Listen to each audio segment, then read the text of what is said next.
electrostatic potential due to an electric dipole, due to an electric dipole। अब इसको लगने वाला है बहुत टाइम, तो ये हमारा आज का आखिरी टॉपिक भी होगा फिर, तो अच्छे से ध्यान दो। It is going to take a lot of time.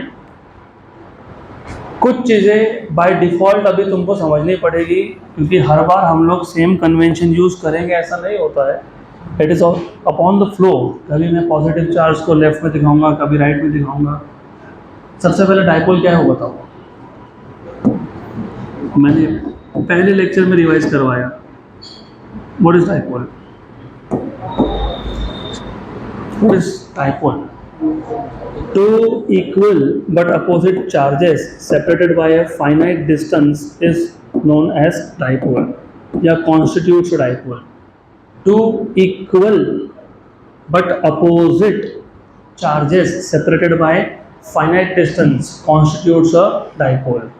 A straight line passing through the center of both the charges of the dipole is called as axis of dipole. A straight line passing through the center of dipole but perpendicular to the axis is known as equator of dipole. तो ये सब चीज़ें याद होनी चाहिए आपको। If you do not remember such basic things, बड़ी मुश्किल में हो फिर तो फिजिक्स नहीं समझेगा। सॉरी फॉर बीइंग ब्लंट, लेकिन झूठ बोल के क्या ही मिलेगा मेरे को, तो बेटर ऑफ। ये सब ऐसा दिमाग में छपा होना चाहिए, basic idea. What is axis? A straight line passing through center of both the charges. What is equator? A straight line passing through center but perpendicular to axis. है ना क्लियर? हमको फाइंड करना है electric potential due to electric dipole. मैंने अभी बोला कि potential कभी भी एक गिवन पॉइंट पे होता है, तो वो पॉइंट कहीं भी हो सकता है। वो पॉइंट एक्सिस पे यहाँ भी हो सकता है, वो पॉइंट एक्सिस पे यहाँ भी हो सकता है, वो पॉइंट इक्वेटर पे भी हो सकता है, वो पॉइंट यहाँ भी हो सकता है। तो एक काम करते हैं, फिलहाल एक्सिस और इक्वेटर पे नहीं लेंगे, उस पॉइंट को कहीं भी इमेजिन कर लेंगे, यहाँ कर लेते हैं सी पॉइंट। इसको ए बोल देता हूँ, इसको बी बोल देता हूँ। तो मैं जनरल एक सी पॉइंट ले लिया मैंने। इस सी पॉइंट पे हमको क्या फाइंड करना है? पोटेंशियल। किसकी वजह से पोटेंशियल? डाइपोल से पोटेंशियल, बराबर। तो where do we want to find out potential? At point C. मैं थ्योरी लिखने नहीं वाला, इसके लिए I am going to ask again and again, where are we finding out the potential? At point C. And do you remember electric dipole में all the distances are measured from the center of dipole, and as a part of notation हम लोग centre से सारे distances को R से ही denote करते हैं by default. तो R है, सेंटर से जो भी डिस्टेंस तुमने मेजर किया वो R ही बोलेंगे उसको, बाकी कुछ नहीं बोलेंगे। Then if you remember mathematics, normally क्या होता है, तुम पॉजिटिव एक्स एक्सिस से जो एंगल्स एंटी क्लॉकवाइज मेजर करते हो वो होते हैं पॉजिटिव एंगल्स, और क्लॉकवाइज होते हैं नेगेटिव एंगल। लेकिन डाइपोल के केस में it is not a rule कि तुम हमेशा पॉजिटिव एक्स एक्सिस से मेजर करोगे। द रूल इज तुम पॉजिटिव चार्ज से मेजर करोगे। मतलब पॉजिटिव चार्ज यहाँ पे है ना, तो यहाँ से ये एंगल ये होगा प्लस थीटा। क्या होगा? Plus theta. तो याद रखना, theta is the angle made by the line joining the center of the dipole with the point with respect to positive charge। तो ये थीटा है। अगर पॉजिटिव चार्ज मैं वहाँ लेता तो मैं थीटा इसको बोलता। तो पॉजिटिव चार्ज कहाँ है, वहाँ से एंगल होता है। मैंने इसलिए बोला कि हर बार I can not follow the notation of notes और टेक्स्ट बुक। इधर रख दिया होता तो मैं काम करता ना, सी पॉइंट को वहाँ दिखा देता, सी पॉइंट को यहाँ दिखा देता मैं। सिंपल सी बात थी, ये हो जाता थीटा। गुड।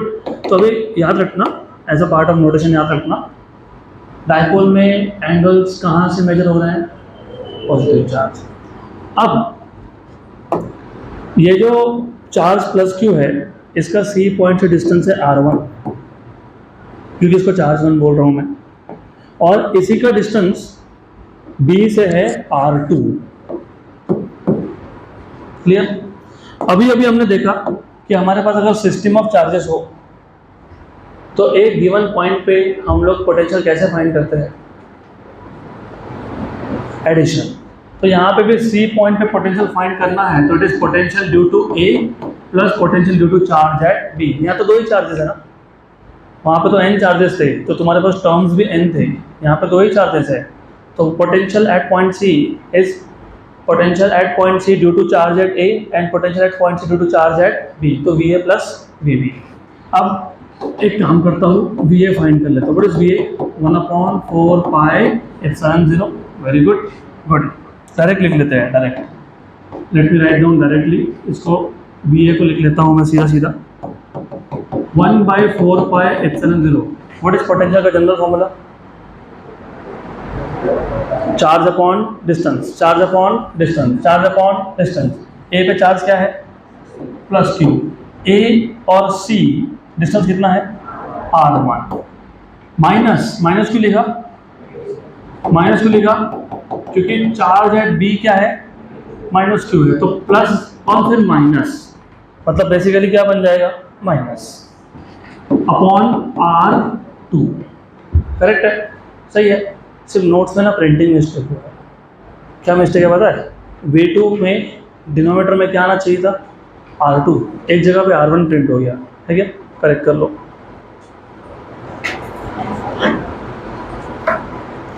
तो छोटे छोटे प्रिंटिंग मिस्टेक, टाइपोज होते रहते हैं, दैट इज समथिंग ओके। सिर्फ एक ही जगह पे मिस्टेक है, वो आगे करेक्ट हो गया। तो क्या कॉमन निकलेगा? 1/4 pi epsilon 0 Q 1/R1 minus 1/R। इसको बोल देता हूँ इक्वेशन नंबर 1। अगर मुझे V चाहिए तो मुझे R1 और R2 चाहिए। अभी R1 और R2 फाइंड कैसे करते हैं? लुक, यहाँ ध्यान देना। अब अगर इमेजिन ये R1 होता तो ये L होता और ये R होता, तो R1 कैसे फाइंड करते?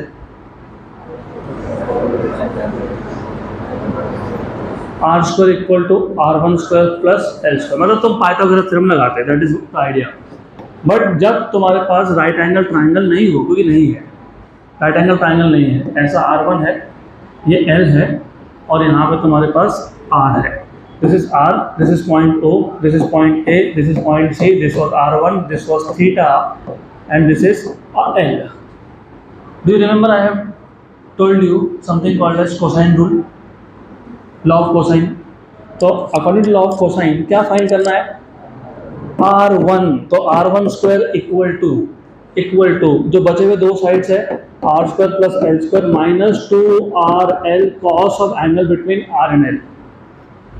R1² is equal to R² plus L² minus 2RL cos. ऐसा होता है वो, पक्का? Sure 100%, good.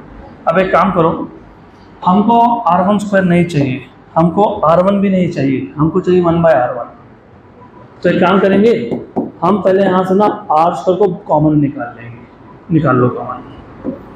1 plus L² by R² minus 2L cos theta by R² गया, 1 बचा। R² था क्या? नहीं, तुमने कॉमन निकाला तो क्या करोगे? एडजस्ट। R² था क्या? नहीं, तो क्या करोगे? एडजस्ट। तो R अपॉन R² कितना हो गया? 1/R। ठीक, बराबर, correct, good. For a short dipole, you remember what is short dipole? मैंने बताया था नहीं अभी 3 दिन पहले। For short dipole L is very less than R, L is very less than R, तो L by R is very less than 1, तो L² by R² is very less than 1, मतलब approximately। तो इसको छोड़ दो, ये गया नहीं तो क्या है? R1² equal to R² 1 minus 2L cos theta by R। Correct है, बराबर है, गुड। ओके, अब हमको R1² नहीं चाहिए था, हमको R1 भी नहीं चाहिए था, हमको चाहिए था 1/R1। क्या चाहिए था हमको?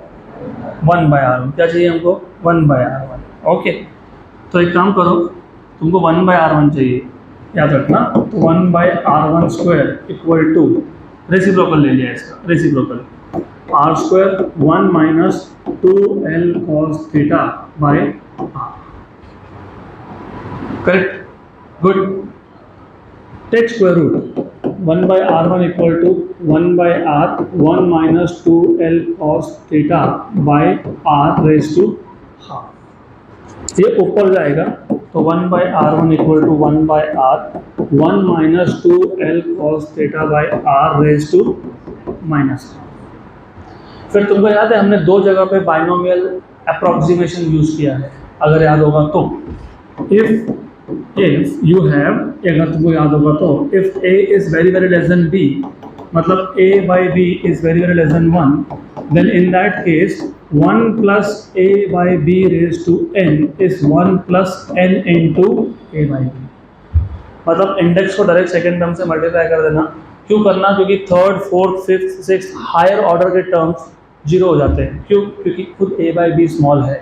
उसका रेस टू 3 करोगे तो और भी स्मॉल होगा, रेस टू 4 करोगे तो और भी स्मॉल होगा, तो क्या हो जाएगा? निग्लेक्टेड, छोड़ देना उसको. तो similar is true here. L by r, what is L by r? Very less than 1. तो सेकेंड टर्म के साथ क्या मल्टीप्लाई करोगे? क्या मल्टीप्लाई करोगे? इंडेक्स. तो therefore 1 by r1 is 1 by r 1 minus, और ये माइनस तो क्या हो गया? Plus 1 by 2 2l cos theta by r. 2 हो गया कैंसर. तो 1 by r1 कितना आ गया? 1 by r into 1 r plus l cos theta by r. मतलब 1 by r1 क्या आ गया? क्या आ गया? r plus l cos theta by r square. Similarly, पता ना? सिमिलरली अब ये तो मैंने सिर्फ r1 के लिए किया. एंगल कितना था? थीटा. कौन सा ट्रायंगल था? AOC. r2 के लिए कौन सा ट्रायंगल होगा? BOC. कौन सा ट्रायंगल होगा? BOC. r2 जैसे r1 का अपोजिट एंगल कौन है? थीटा. r2 का अपोजिट कौन है? 180 माइनस थीटा. तो सारा मैथमेटिक्स सेम रहेगा, सिर्फ लास्ट स्टेप में एंगल क्या आएगा? एंगल क्या आएगा? जल्दी बताओ. 180 माइनस थीटा. बाकी सब तो सेम है ना. तो क्या आ गया ये? 1 by r2 equal to r, what is cos of 180 minus theta? Minus cos theta. बस इतना ही डिफरेंस है. अब ये इक्वेशन नंबर 2 और ये इक्वेशन नंबर 3, ये इक्वेशन नंबर 1 में सब्स्टिट्यूट करोगे पोटेंशियल केस में. तो therefore from 1, 2 and 3, from equation number 1, 2 and 3, potential V ये था 1 by 4 pi epsilon 0 Q 1 by r1 minus 1 by r2. ऐसे था ना. अभी 1 by r1 और 1 by r2 सब्स्टिट्यूट कर दो तो Q upon 4 pi epsilon 0 1 by r1 कितना है? r plus l cos theta upon r square, और माइनस 1 by r2 कितना है? r minus l cos theta by r square तो ये आ जाएगा q upon 4 pi epsilon 0 r plus l cos theta minus r minus minus plus l cos theta upon r square. r और r हो गया cancel. तो r और r हो गया कैंसिल. तो v आ गया q by 4 pi epsilon 0 2l cos theta by r square. 2l cos theta, 2l cos theta. Just a minute.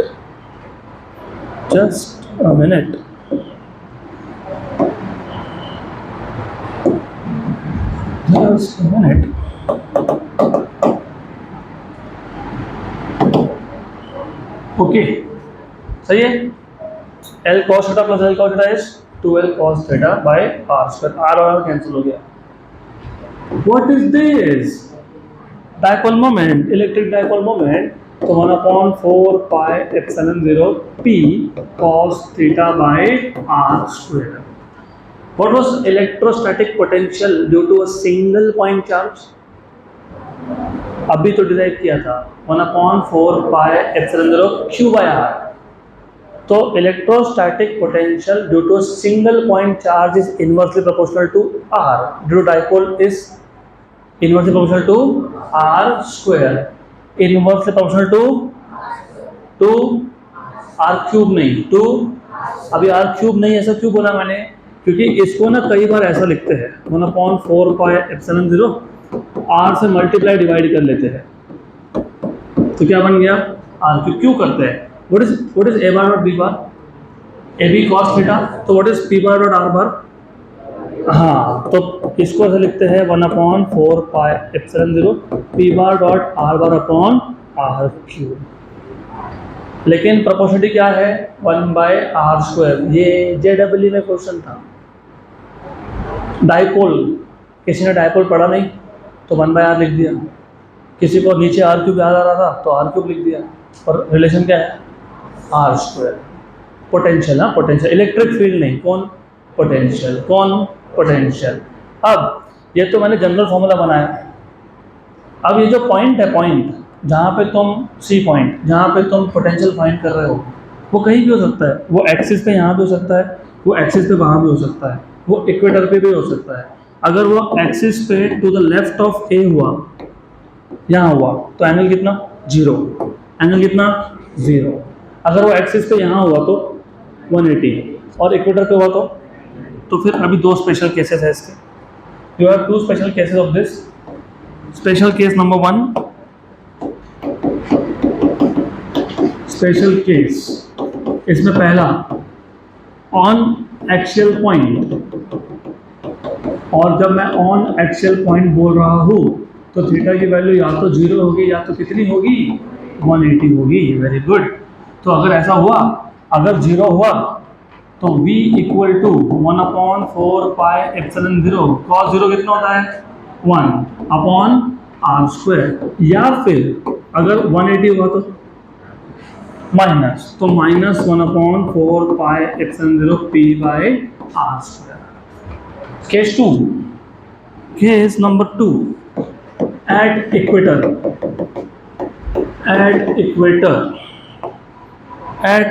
ये एक्सिस है, और at equator what is theta value at equator कितना 90, तो व्हाट इज पोटेंशियल 0। क्यों 0? क्योंकि cos of 90 होता है 0, तो v is 0. What was the point of 0 potential for a single point charge? Infinity. यहाँ पे बता दो, it is not a single point, it is a whole line.